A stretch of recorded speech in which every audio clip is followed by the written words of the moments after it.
Assalamualaikum warahmatullahi wabarakatuh. Perkenalkan, nama saya Bagas Tindawa. Di sini saya ingin membagikan tentang sejarah, yaitu bertemakan ASEAN. Latar belakang ASEAN didirikan karena adanya keinginan kuat dari para pendiri untuk menciptakan kawasan Asia Tenggara yang damai, aman, stabil, dan sejahtera. Hal tersebut dipicu oleh situasi pada era 60-an yang rawan konflik, yakni perebutan pengaruh ideologi negara-negara besar, juga konflik antar negara. Tujuan ASEAN yaitu ASEAN atau disebut Association of Southeast Asian Nations, merupakan organisasi geopolitik dan ekonomi. Tujuan ASEAN dibentuk tertuang dalam Deklarasi Bangkok. Selain tujuan ASEAN, paling utama adalah menciptakan perdamaian dan kesejahteraan. ASEAN merupakan bagian dari wadah perdamaian dunia. Lanjut pembahasan ASEAN.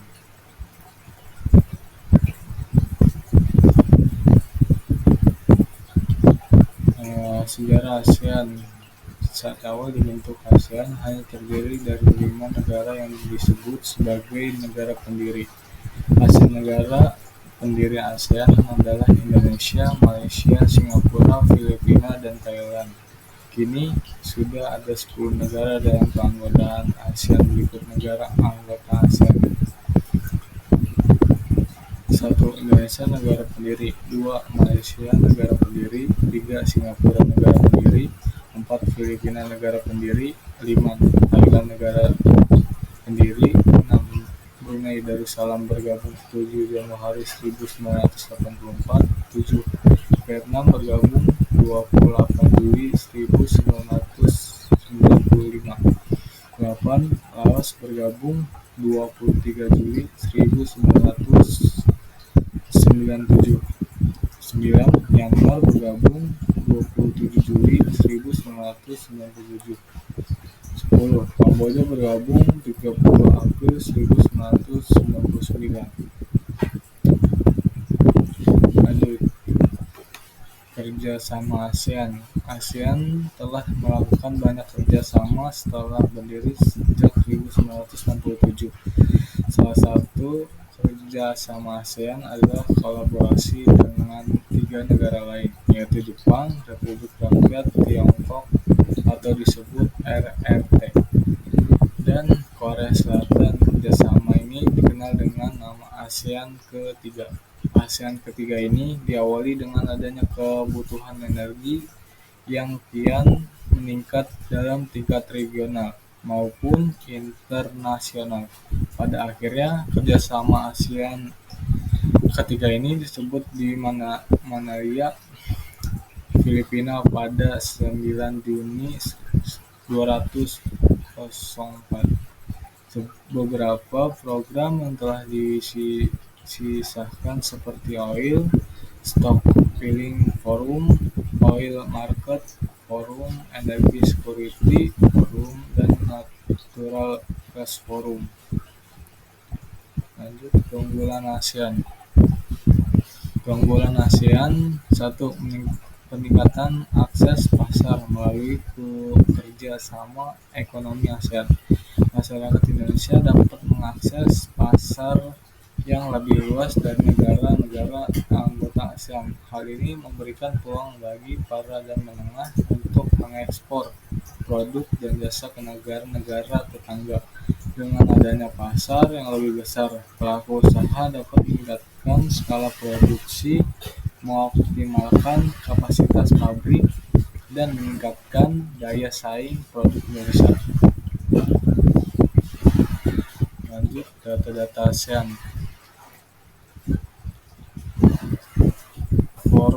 Foreign Direct Investment atau disebut FDI atau penanaman modal asing langsung di kawasan ASEAN tersebut mengalami peningkatan. Berdasarkan data 2021, sektor keuangan dan asuransi menjadi yang tertinggi mendapatkan modal asing, yakni 320,0%, disusul sektor manufaktur 2050,8%, sektor perdagangan, grosir dan eceran, komponen kendaraan bermotor sebesar 1.300,5%, sektor properti 4,6%, sektor komunikasi dan informasi 4,2%, serta sektor lainnya 19,9%.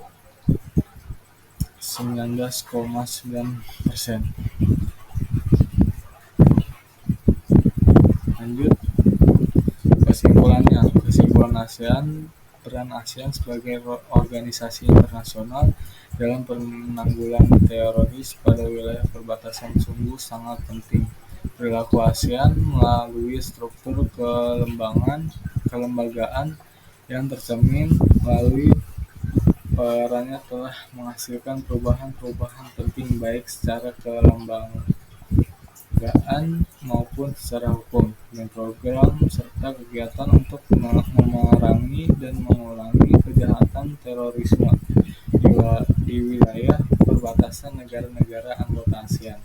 Kendati secara legal personality organisasi internasional ASEAN tidak sama dengan organisasi regional lainnya, karena masih kokoh dipegangnya prinsip non-intervensi dan kedaulatan negara, tidaklah membatasi ASEAN membangun kerjasama lintas negara-negara anggota maupun negara-negara lainnya ataupun organisasi lainnya. Sekian